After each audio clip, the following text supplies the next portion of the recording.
Hello and welcome to another episode of Bidishanomics. I am Sabika Syed and with us Dr. Bidisha Bhattacharya, our consulting editor for economics, who takes your questions, dear members, on global economy, India's position and everything you send our way. We have a list of questions on like a single topic and every question is taking us further into the discussion. So I'll start on the whole oil discussion, and the first question is Ranjit Pal's. They're asking, how do refinery companies benefit from rising oil price and when do they lose money? So thank you for Ranjit for this question, because it's very obvious that every time crude oil prices increase, people assume that oil companies must be making huge profits. That's not really how it functions, and I'll tell you how. Because specifically the oil industry in general, if I would have to segregate it into two parts, there are companies that extract crude oil from the ground, and there are companies that refine and process this crude oil to produce petrol, diesel, aviation fuel, LPG, all the other petrochemicals, naphtha for that matter. Now, in this particular situation, what happens is necessarily every time this crude oil prices increase, the expectation that oil companies would benefit or earn large amount of profits, it's not necessarily true.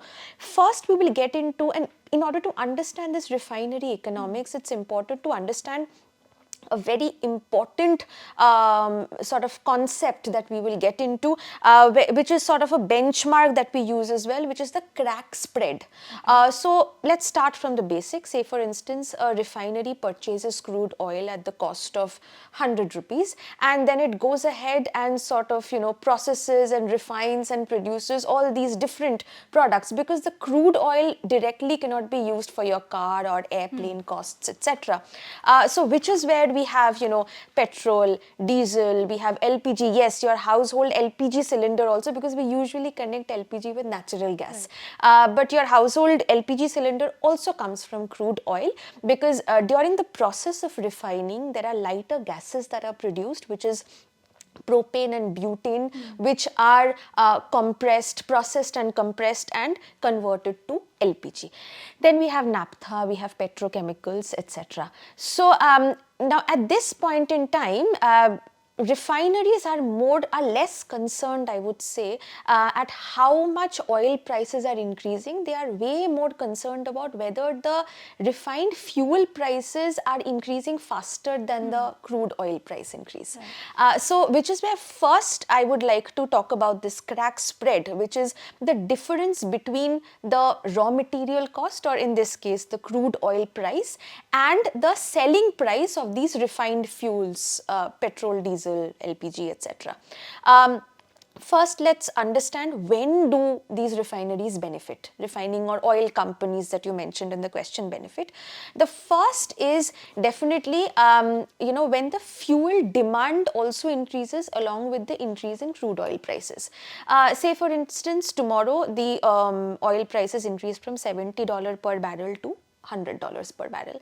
At the same time, petrol, diesel prices increase because the fuel demand is either remaining constant or it's increasing.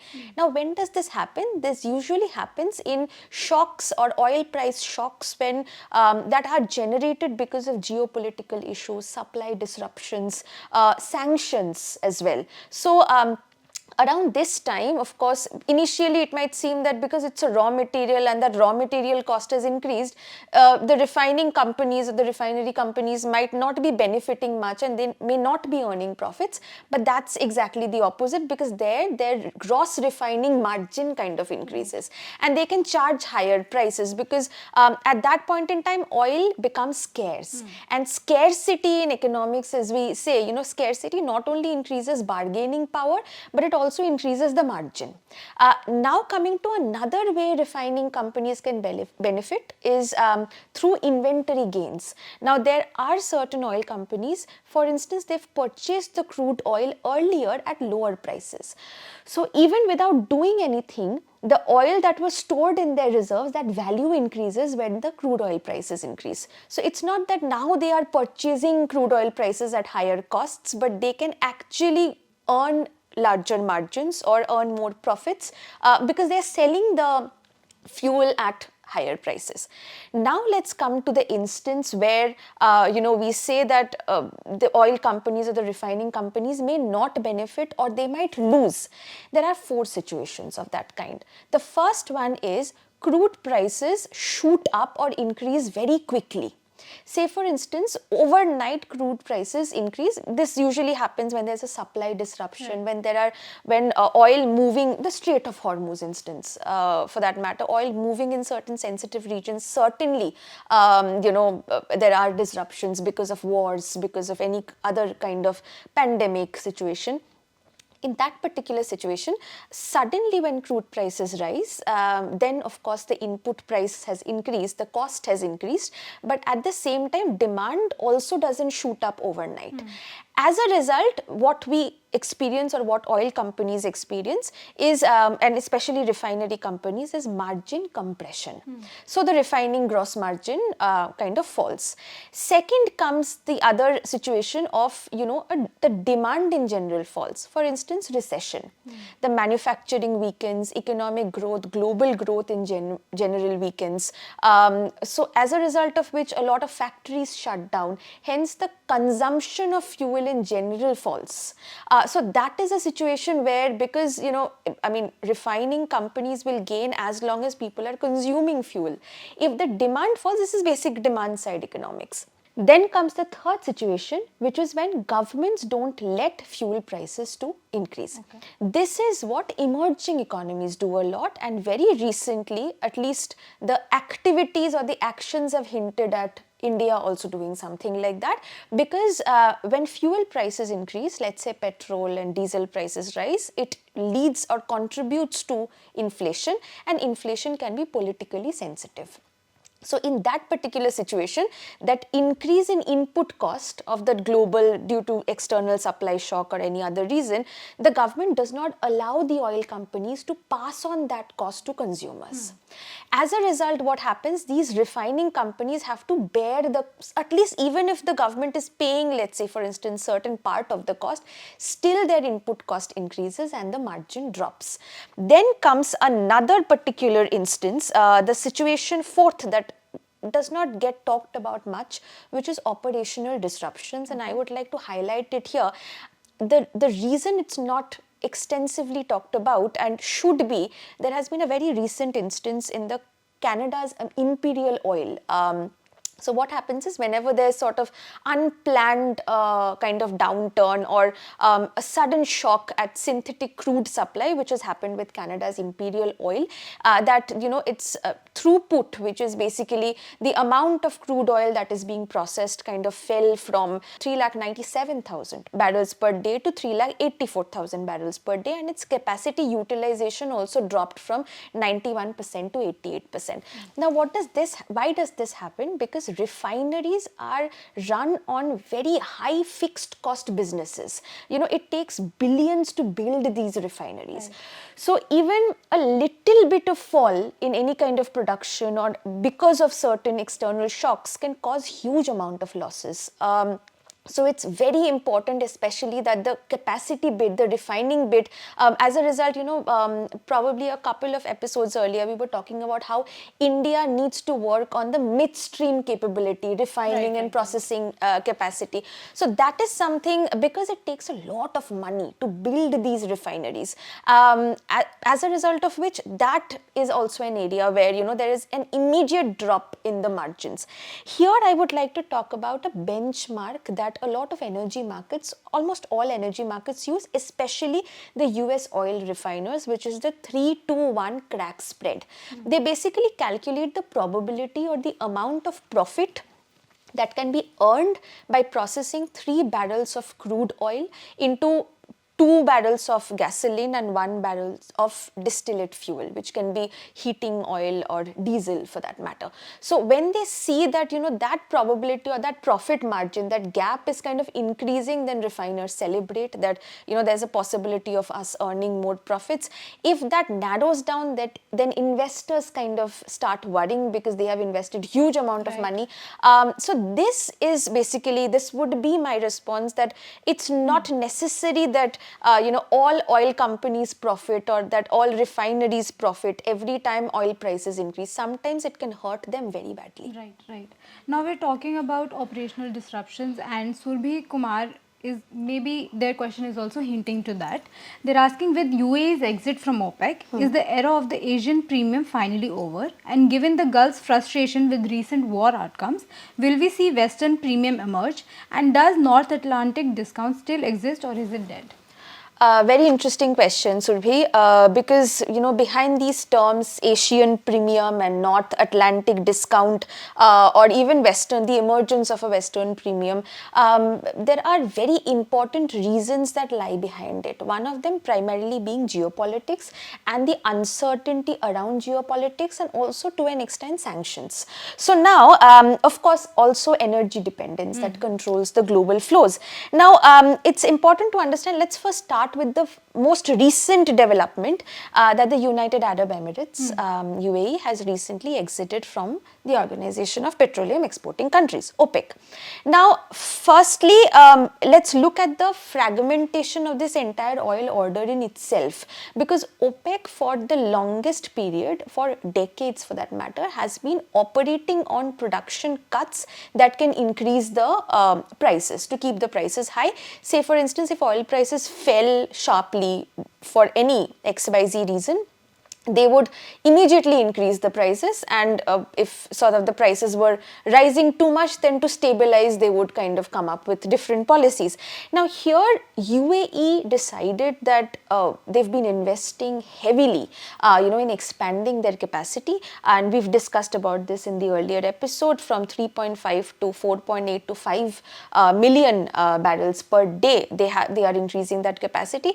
And then they have realized also that over time, and not just UAE, every single country in the Middle East for that matter, that the demand that oil was generating might not remain the same in the future because of this switch towards electric vehicles, renewable sources, decarbonization, as a result of which a very important economic concept is coming under question. My latest column is about it, which was devised by Harold Hotelling a century ago, where he spoke about any non-renewable resource that producers kind of have. They should be supplying or producing or extracting that non-renewable resource gradually, because the more you store it, the value of that resource increases.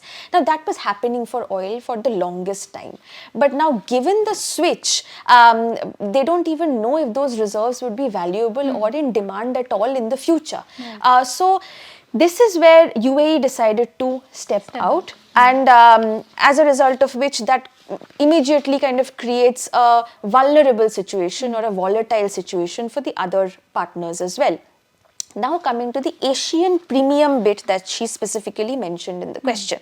Now, what is this Asian premium? It's basically, very simply, for decades, Asian countries specifically have been highly dependent regard for oil on the Gulf. So as a result of which, and also they hadn't diversified their suppliers or the sources of importing oil. Hence, compared to the the West, Europe, North America, specifically India, Japan, South Korea, China, they were having to pay more for the same quality, same kind of oil relative to Europe or North America. Now, this is what could be termed as, or have been termed as, the Asian premium, because Asia has consistently said, why should we pay more? And it seems like as if we are subsidizing the oil price of Europe and North America for that matter. Now, this was only because, as I just mentioned in the previous answer, this is textbook economics. Whenever anything is scarce or whenever there's too much of dependency, that kind of loses your bargaining power. And suppliers have a certain sort of upper hand there, where they can manipulate the prices accordingly. So that's exactly what the Gulf has been, or the West Asia or the Middle East has been doing with these Asian economies.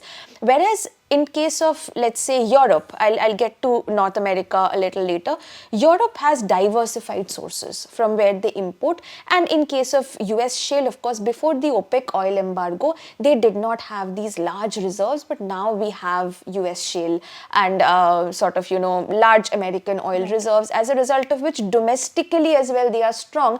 Hence, the dependence is relatively lesser compared to the Asian economies. Now the question is, given this UAE exiting OPEC, does this create, the end of the era of Asian premium, or the generation of, let's say, the Western premium?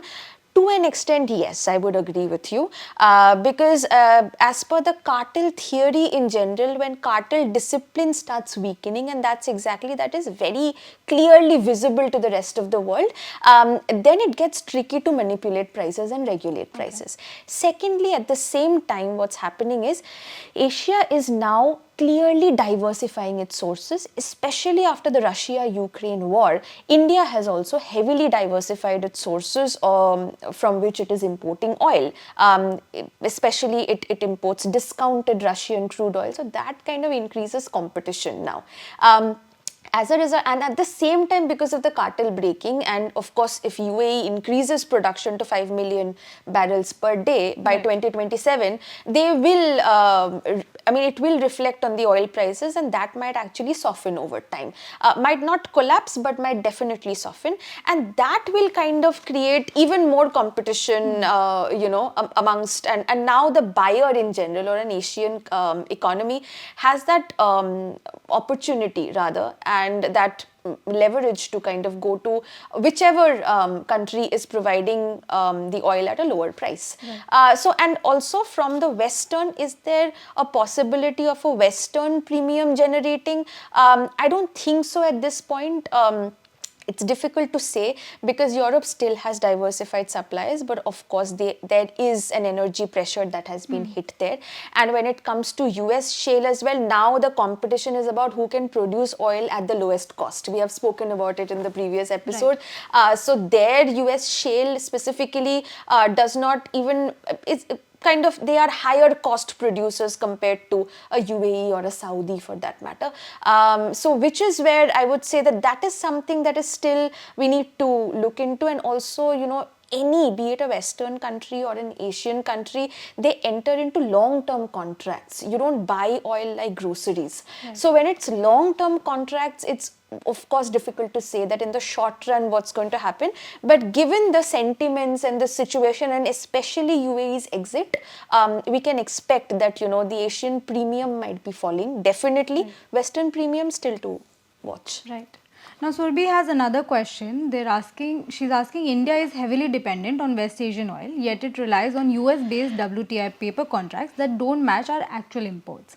Why are we using wrong insurance for our oil? How did this mismatch happen? Without an efficient liquid derivatives market, how can we even hedge prices and protect against the next global oil crisis?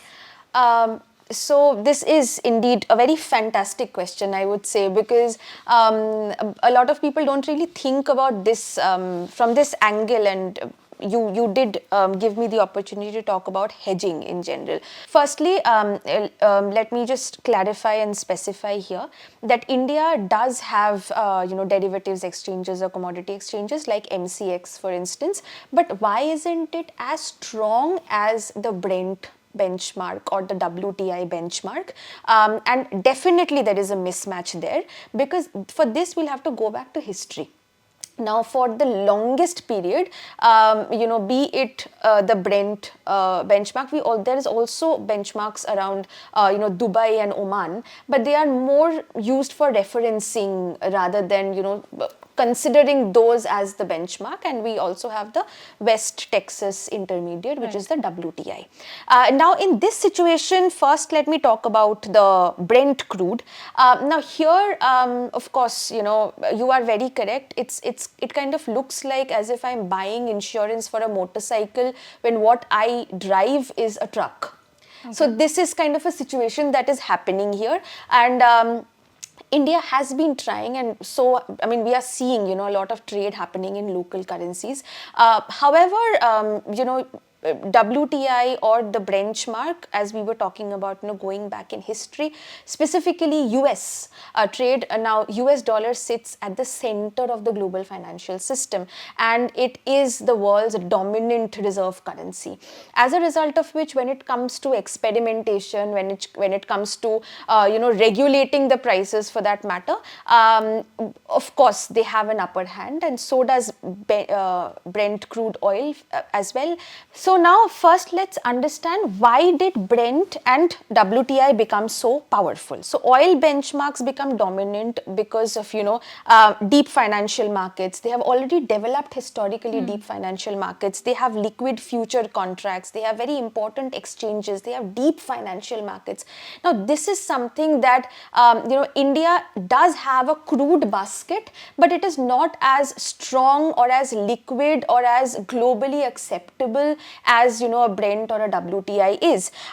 So like in finance or in the monetary bit specifically, liquidity kind of creates more liquidity. Liquidity generates more power. We have earlier spoken about network effects. So anything that is in circulation is something that will increase being in circulation until and unless some shock kind of impacts it in a different way, which is exactly what the Middle East tensions have caused, with US, Israel and Iran specifically, because that is where it kind of generated the conversations around BRICS having conversations about de-dollarization and bilateral trade happening in local currencies. So in the future, is there a possibility of having a different benchmark? Highly unlikely in the short term. In the long term, it will completely depend on how strong a benchmark can we create, specifically. And then I would like to talk about this important concept, which is hedging. Hedging basically simply means protection against price volatility. And here I would like to highlight this again. Why is US shale or WTI that strong, or Brent crude price that strong? Because there is possibility of protecting yourself against price volatility, given the US dollar sits literally in the center. They have an operating system in global finance, so which is where we need to build a system that would be transparent, that would be very strong against these global price or external shocks. Would that be easy to develop? Not at all, but definitely the derivatives exchanges bit that has been spoken about can be over time be created from a structurally strong or a resilient point of view and deep financial markets. So that would be my response to this. Now, Indranuj is asking, what impact will this naval blockade have on the Indian economy? They're referencing the blockade over the Strait of Hormuz. Right. So we have discussed regarding this, but it is, I believe, 4 to 5 episodes old. So I would like to highlight it once again.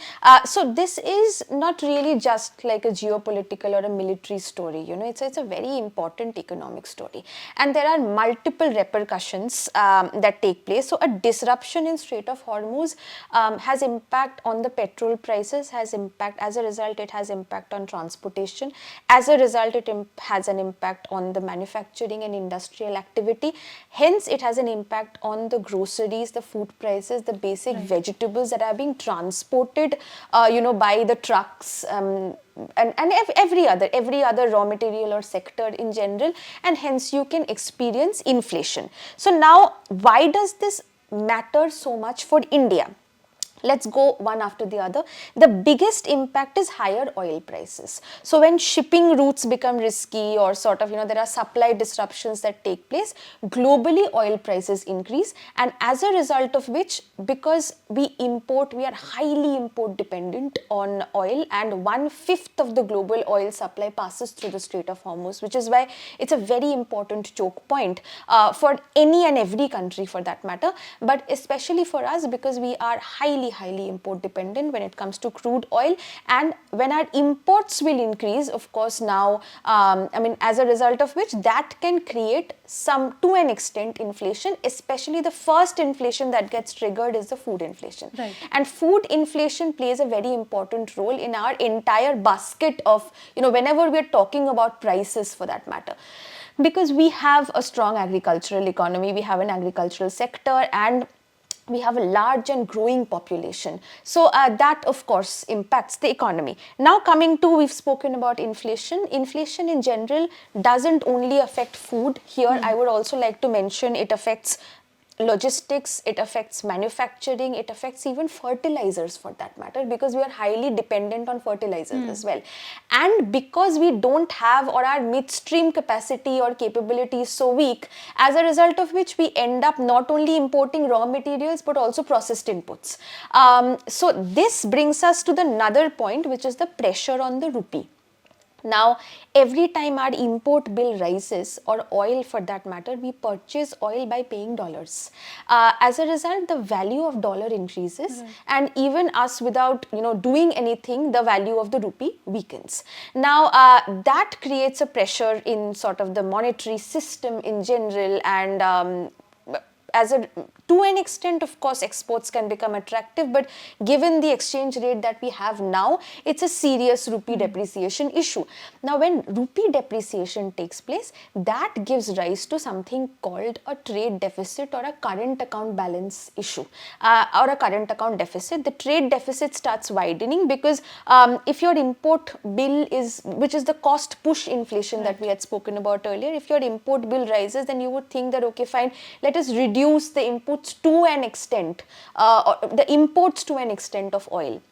And hence, I'll tell you how things function. Domestically, there might be certain factories, because it's a systemic input. Every factory requires oil in some quantity or the other. Hence, if they reduce the import of the oil, some factories may be needed to shut down. And that immediately affects the aggregate demand in the economy. This is a backward kind of an issue.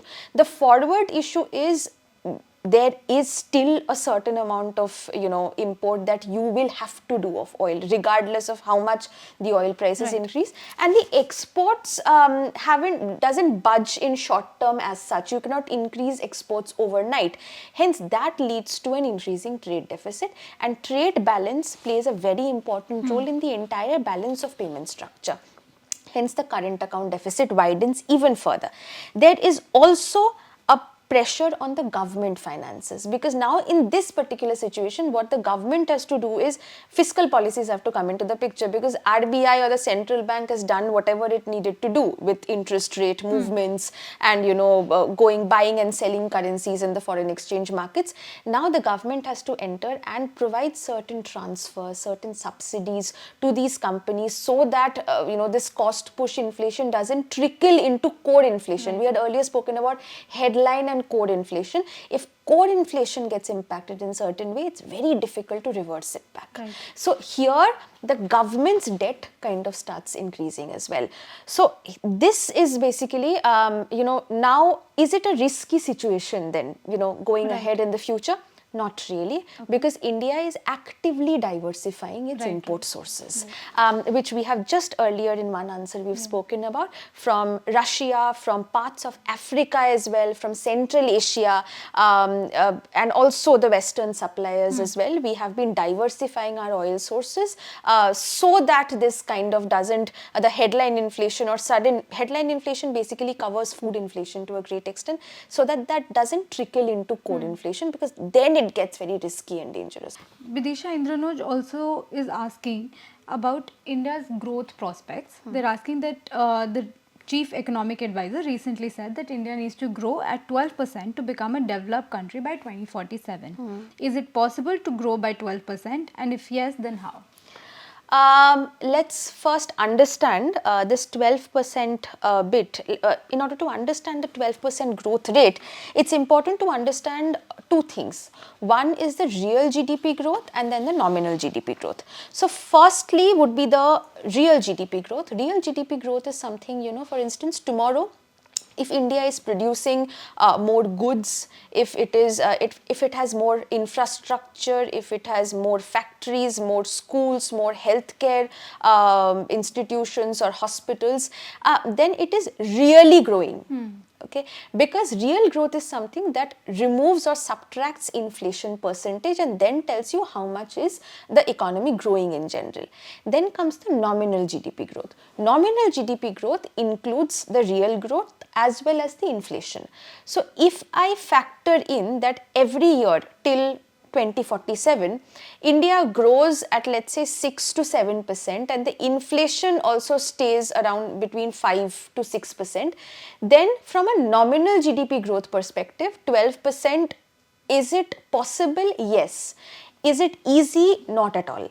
Now, why is it possible? I'll give you a couple of reasons. The first reason being that India has a large working force, and also the demographic dividend bit. We have more people, we have people who are saving more, who are paying more taxes, there is more demand, who are also a young population that is willing to work, willing to get skilled. So this is something in economics we call as the demographic dividend.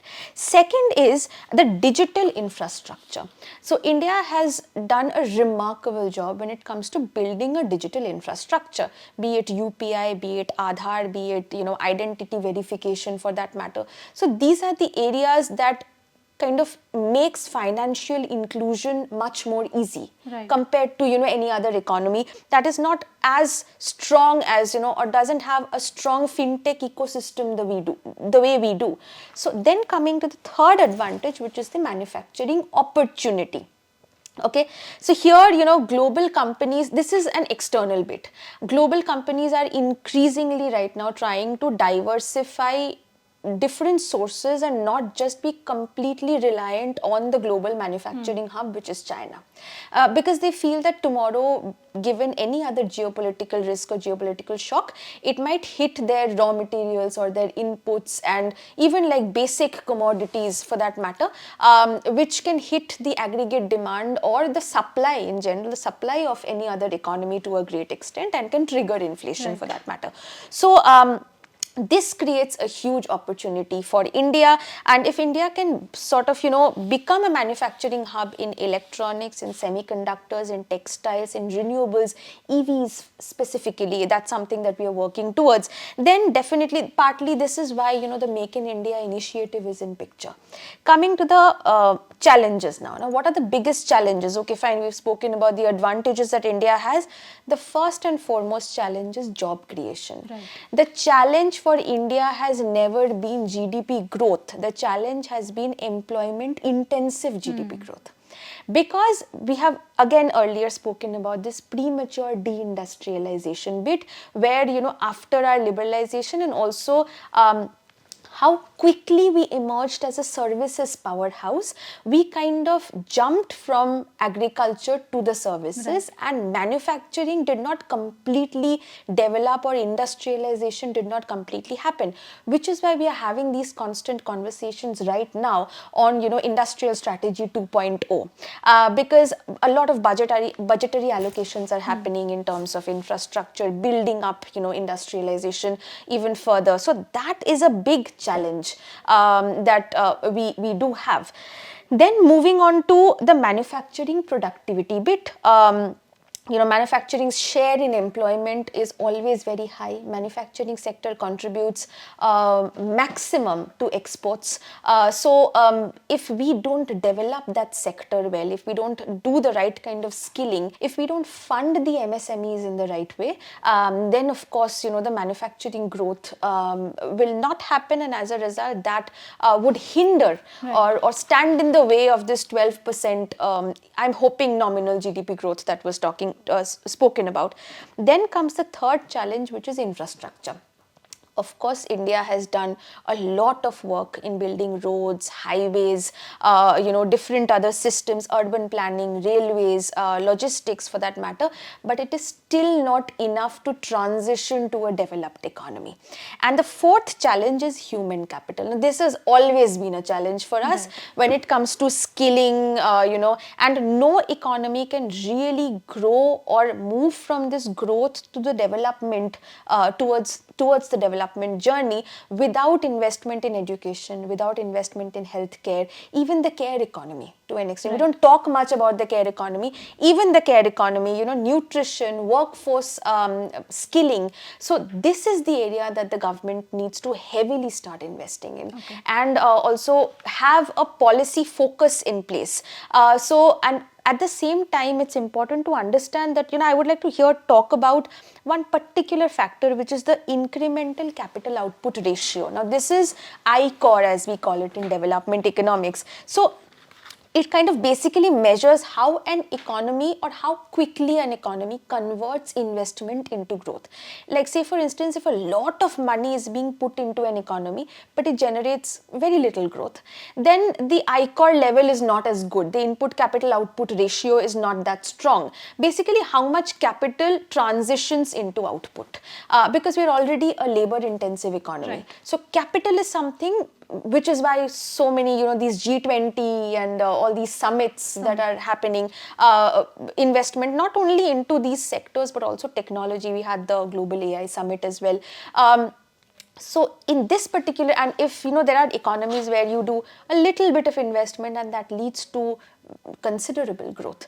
So these are the areas that definitely needs to be looked into, and we are doing something very interesting with states as well, where we are looking at some indebted states, be it Tamil Nadu, West Bengal or Kerala for that matter, but the way they have utilized that borrowing, be it was it in capital expenditure or was it in welfare, that completely dictated the development process or the situation that they are in today. So that the same thing happens for a country as well. Right. Now, Bidisha, Ranjit Pal is asking, when suddenly a government of any country bans exports of any item like sugar, coal, etc.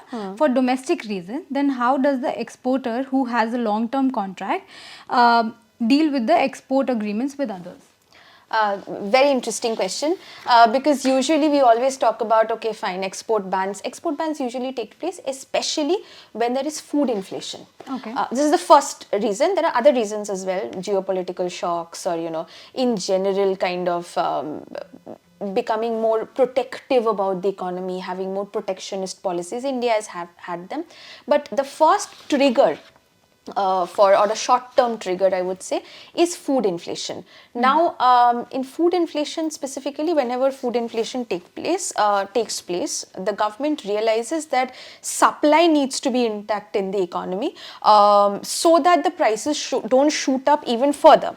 Now, the very important question that he asked, that because exporters enter into these long-term contracts, right? So what do they do? Yeah. Now, there are different mechanisms. One is, of course, as we usually call as force majeure. Right? Okay. Now, what happens is that in that particular situation, whenever these exporters enter into contracts with other foreign companies and all, it is mentioned in the contract specifically that in case of certain situations, especially wars, sanctions, pandemic, in case of natural disasters, if the government bans export of that particular product, then the company is not sort of indebted to the exporter is not indebted to the foreign company, and they can actually halt the export for a certain while. So in this particular situation, firstly, let me mention here, governments can legally restrict exports. Okay.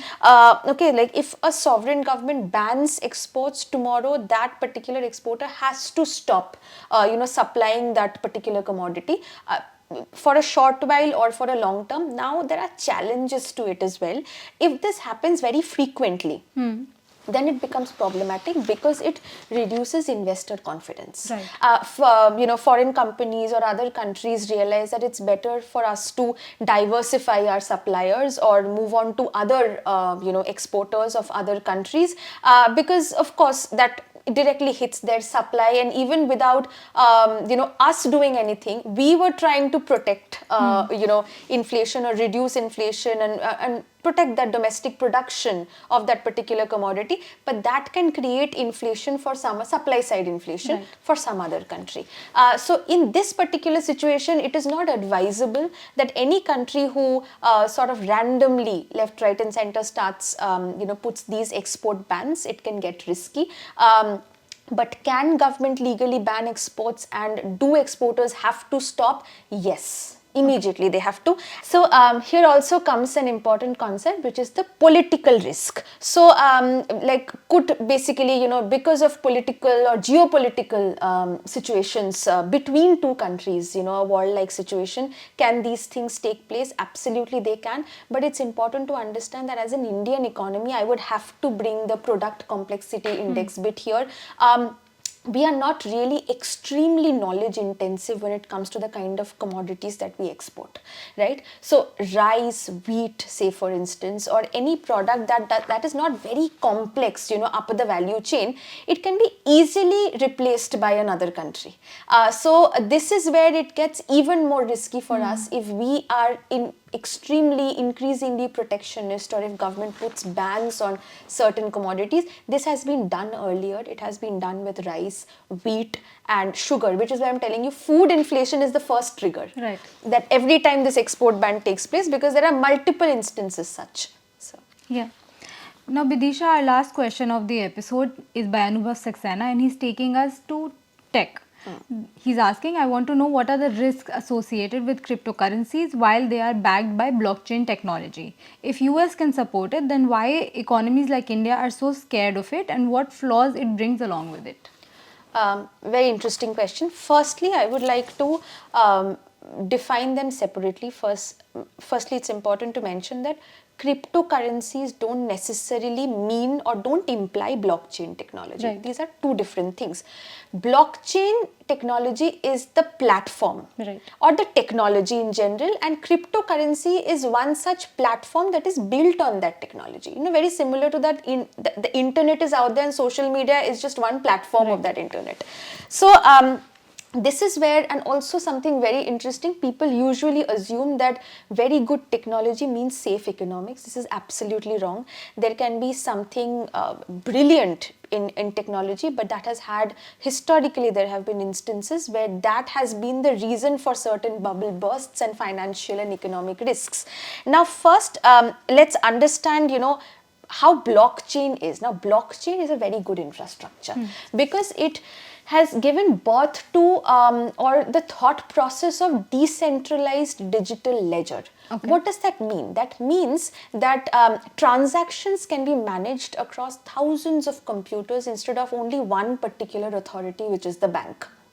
Now, this is, and blockchain technology in general has been experimented multiple times by different governments when it comes to regulating supply chains, identity verification, you know, digital contracts, even cross-border payments for that matter.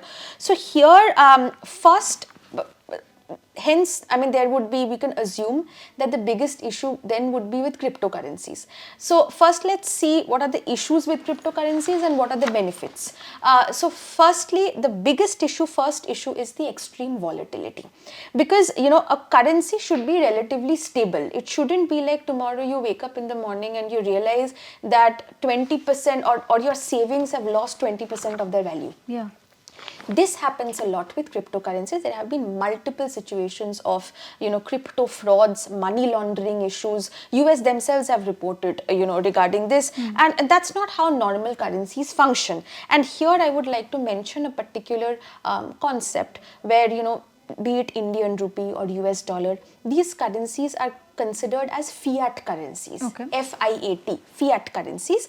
Basically, the currencies that are regulated by one particular authority of the state or the central bank. Now, why are they considered fiat currencies? Because the central bank can regulate money supply, they can influence interest rates, they can control the liquidity, they can manage inflation, and as a result of which the currency, and we specifically in India, we have a managed floating exchange rate regime, and so the currencies can be regulated within a particular range.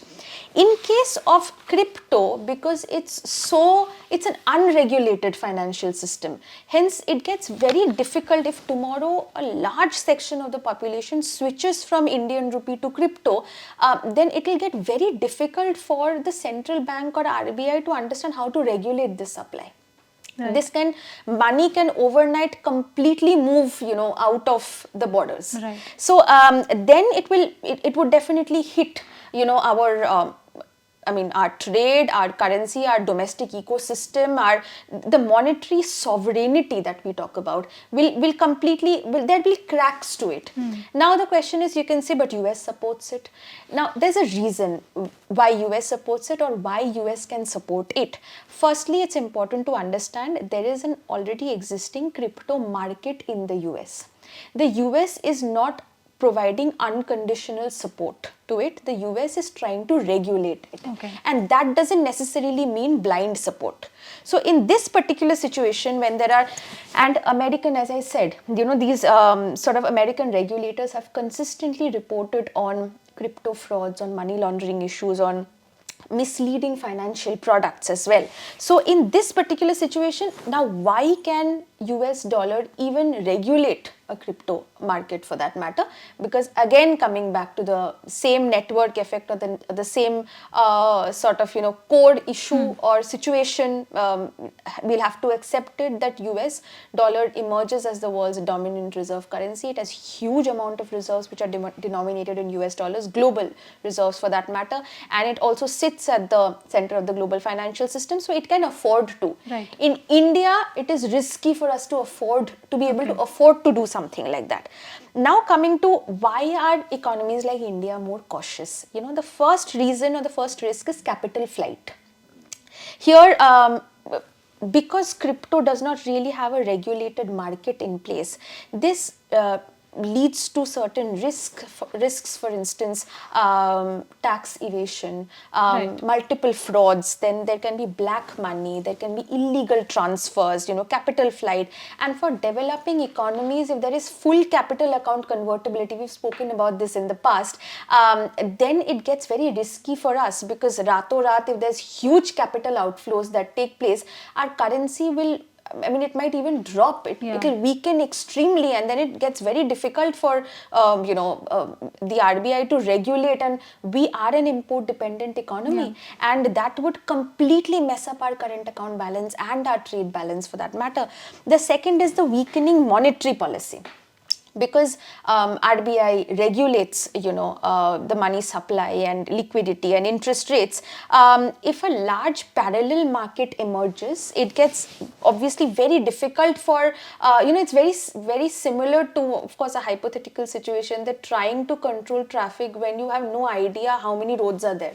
There might be some invisible roads that you have no clue of, and then you don't know when and how money is flowing in and out of the system. So that kind of weakens. Then comes the third risk, which is consumer protection. Now, when in traditional banking, if my money is in a particular bank, it is being supervised. There are legal protections that exist. There are dispute resolutions that exist. But in crypto, there is no such mechanism in place. So as a result of which, if tomorrow huge amount of people's investment that has been in crypto moves out of the economy, or some scam happens or some fraud happens, the central bank will not even be able to protect those consumers, which is why government is extremely concerned about consumer protection when it comes to crypto.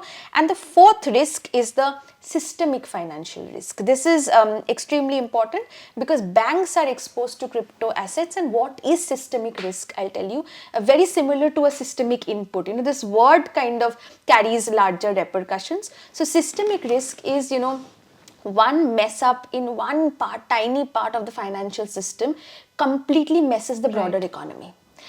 Why and how, I'll tell you. Because say for instance, this scam takes place, or capital flight happens. As a result, now the deposits that were with the bank, they have been completely depleted.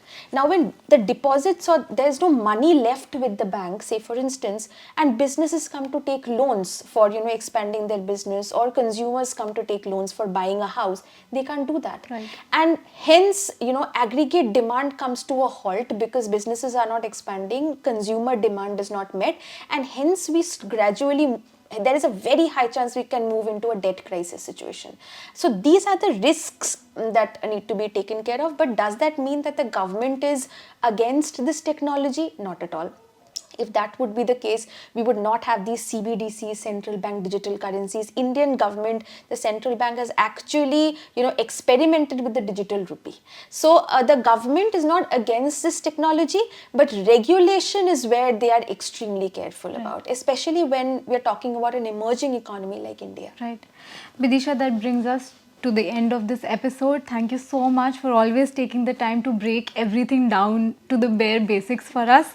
We'll be back again next week with another episode of Bidishanomics.